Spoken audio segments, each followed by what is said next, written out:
Good evening guys, কেমন আছো তোমরা সবাই? আশা করছি সবাই খুব ভালো আছো আর সুস্থ আছো। বর্তমানে আমিও ভালো আছি। এদিকটায় আমরা বেরিয়ে পড়েছি ঘুরতে যাওয়ার জন্য। তবে কোথায় ঘুরতে যাচ্ছি সবটাই শেয়ার করার আগে তোমাদের সবাইকে জানাই অনেক অনেক স্বাগত পিডিডি ফ্যামিলি ব্লগ চ্যানেলে। বড়দের প্রণাম, ছোটোদের অনেক ভালোবাসা জানাই আজকের এই ব্লগটিতে। আজকে প্রতীককে বেঁধে নিয়ে যাচ্ছি কারণ আজকে একটু দূরে যাব। আর এই প্রথম এই গাড়িটা নেওয়ার পর, মানে স্কুটিটা নেওয়ার পর আমাকে দূরে নিয়ে যাচ্ছে, তো এটাই আমার জন্য অনেক। তবে কত দূরে যাচ্ছি, কী সমাচার, সবটাই তোমাদের সাথে শেয়ার করব। তার আগে তোমাদের বলে রাখি, আজকে সকাল থেকে আমি কোনো রকম ব্লগ করিনি। আর ঘর থেকে বেরিয়েছিলাম আমরা ঘুরতে যাওয়ার জন্য 4:10 এরকম কিছু বাজে। তারপরে এই জায়গাটুকু আসতে অনেকটা সময় লেগে গেছে, জানো তো, রাস্তায় জ্যাম ছিল। তাই আমি আর সঠিক সময়টা তখন আর বলতে পারবো না, আন্দাজ করে নিতে লাগবে আর কি। তো যাই হোক, আন্দাজ করলেও বলতে পারছি না যে কত সময় লাগলো, কারণ অনেকটা সময় জ্যাম ছিল রাস্তার মধ্যে। আর আজকে দুপুরবেলা রান্না হয়েছিল চিংড়ি মাছ দিয়ে ফুলকপি দিয়ে তরকারি, আর ছোটো মানে কি বাটা মাছ দিয়ে হয়েছিল পেঁয়াজ দিয়ে। তো এরকম 2 পদের রান্না করে খাওয়া দাওয়া সেরে তারপর একটু সময় বসে তারপরেই বেরিয়েছিলাম আমরা ঘর থেকে। আর দিনটা সারাদিনই একদমই মেঘলা ছিল, জানো তো, ঠান্ডা ছিল, একদমই রোদের মুখ দেখাই যায়নি। তো যাই হোক, চলো রাস্তায় যেতে যেতে অনেক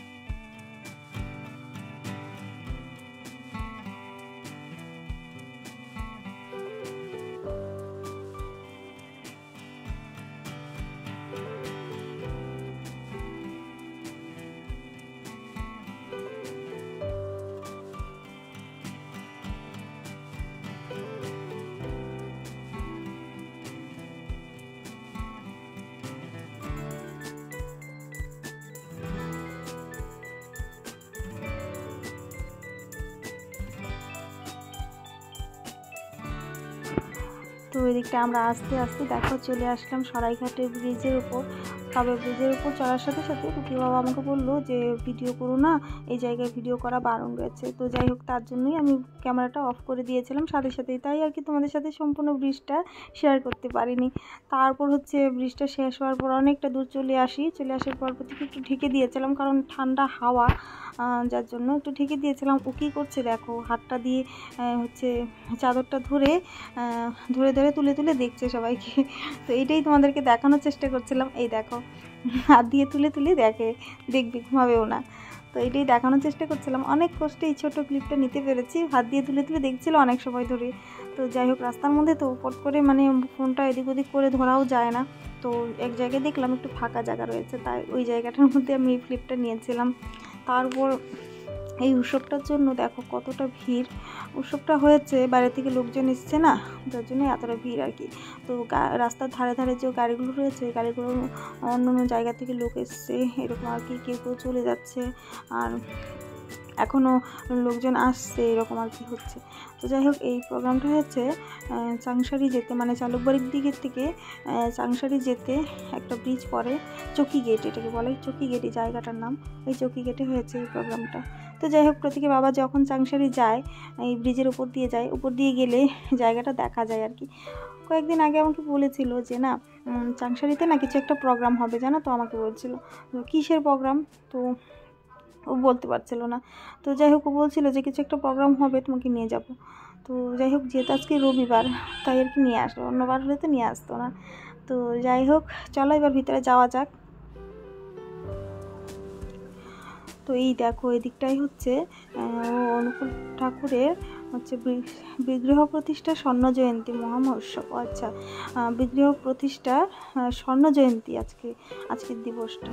তো যাই হোক, ভালোই একটা দিনে আমরা, খুব সুন্দর একটা দিনে আসলাম, ভালোই লাগলো। তো প্রতীক বাবা বলতে পারছিল না ঠিক মতো, তো আমি বলেছিলাম ঠিক আছে চলো, রবিবারে তো আমরা এমনিতেও অন্য জায়গায় যাই। আর এই জায়গায় আসার আগে না আমি খুব রাগারাগি করছিলাম, জানো তো, কেন জানো, আমি বলছিলাম যে কোথাও গেলে অনেক দেরি করে নিয়ে যাও আমাকে, তাড়াতাড়ি নিয়ে যেতে পারো না, এরকম বলছিলাম আর কি। তো আমাকে বললো যে এত সুন্দর করে সাজিয়েছে, যদি তুমি রাতের বেলা না যাও তুমি মানে আনন্দ পাবে না, খুব সুন্দর করে সাজিয়েছে।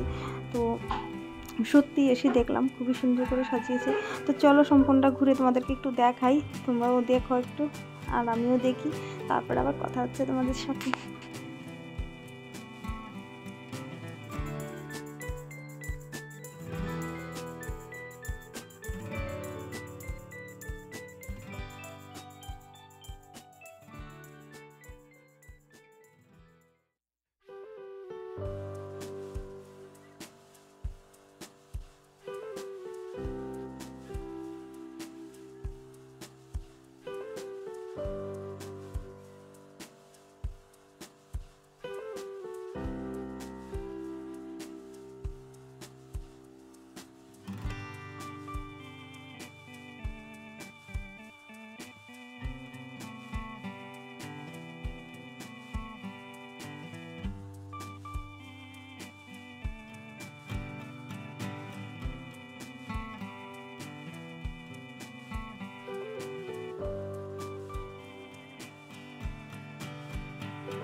তো এদিকটাই দেখো মন্দিরগুলো এত সুন্দর সুন্দর করে সাজিয়েছে, মনে হয় যে সত্যির মনে হয় ঘর এগুলো, কিন্তু এগুলোকে বানিয়েছে দেখো কি সুন্দর লাগছে, আর লাইটিংগুলো কি সুন্দর করে করেছে। যাই হোক, অনেক দিন ধরে প্রতীক বাবা বললো অনেক দিন ধরে বানাচ্ছিল এগুলো, তাই তো এত সুন্দর করে এত সময় নিয়ে এত সুন্দর করে বানিয়েছে। তো যাই হোক, চলো সম্পূর্ণটা আবারও ঘুরে দেখি। আরও অনেক জায়গা রয়েছে এই জায়গায়, জানো তো কত যে হল বানিয়েছে আর কত যে স্টেজ বানিয়েছে। আমি একটা দেখি, তারপর দেখি আরেকটা, আবার ওই দিকটায় তাকাই, আবার দেখি আরেকটা। সম্পূর্ণ ফিল্ডটা তো আমরা ঘুরতে পারলামই না, কিন্তু সামনে থেকে যেতটুকু ঘোরার অতটুকুই আমরা ঘুরেছিলাম। ঘোরার পর তোমাদেরকে অতটুকুই দেখিয়েছি। আর অনেকটা দূরে দূরেও রয়েছে, এত ভিড় ঢোকাই যায় না, হাজারও বলা যাবে না, লাখের ওপরে বলতে হবে, লাখের উপরে লোক এখনও আছে। সকাল থেকেই শুরু হয়েছিল, সকাল থেকেই অনেক লোকজন এসেছিলো। তো এই অবস্থা। তো তারপর জানো তো প্রসাদ খেতে গেছিলাম। হ্যাঁ, প্রসাদ আমরা খেয়েছি, লাইনে দাঁড়িয়েছি, লাইনে দাঁড়ানোর পর প্রসাদ নিয়েছি, প্রসাদ খেয়েছি। তারপর প্রতীকও খাচ্ছিল, খেয়ে না দেখো পাটা কীভাবে দাঁড়িয়েছে এইভাবে পাটা ডনের মতো দাঁড়িয়ে ওদেরকে দম দিচ্ছে। এই আন্টি ওই দিদিগুলো বসে রয়েছে, ওই দিদিগুলোকে আর এই বাচ্চা দুটো যে মুখোশ লাগিয়েছে ওদেরকে বেশি দম দিচ্ছিল, জানি না কি দম দিচ্ছিল, ওই ওই এইরকম দম দিচ্ছিল। তো যেহেতু এই জায়গায় গান বাজনা অনেক জোরে জোরেই বাজছিল, তাই আর কি গানটা মিউট করে দিয়ে আমি ভাবলাম যে তোমাদেরকে বলাটাই ভালো হবে, কারণ তোমরা শুনতে পেতে না। তারপর আমরাও প্রসাদ খেয়েছি। খাওয়ার পর কি করেছি জানো তো, আমরা দেখছিলাম যে এত প্রসাদ সবাই নিয়ে যাচ্ছে অনেকগুলো করে, অনেকটা প্লেট করে। তো ভাবলাম যে না, কেননা আমরাও বাড়ির সবার জন্য একটু প্রসাদ নিয়ে যাই।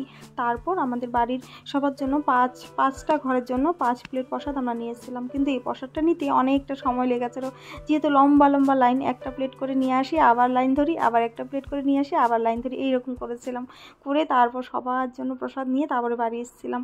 সবার জন্য মানে হচ্ছে সব ঘরের জন্য এক প্লেট আর কি। তারপর যে যখন থেকে যে গিয়েছিলাম, বলতে ভুলেই গেছি তোমাদের, যখন থেকে যে আমরা ওই জায়গায় গিয়েছিলাম তখন থেকেই বম ফোটানো শুরু হয়েছে। মোটামুটি 2-2.5 ঘন্টা আমরা ওই জায়গায় ছিলাম।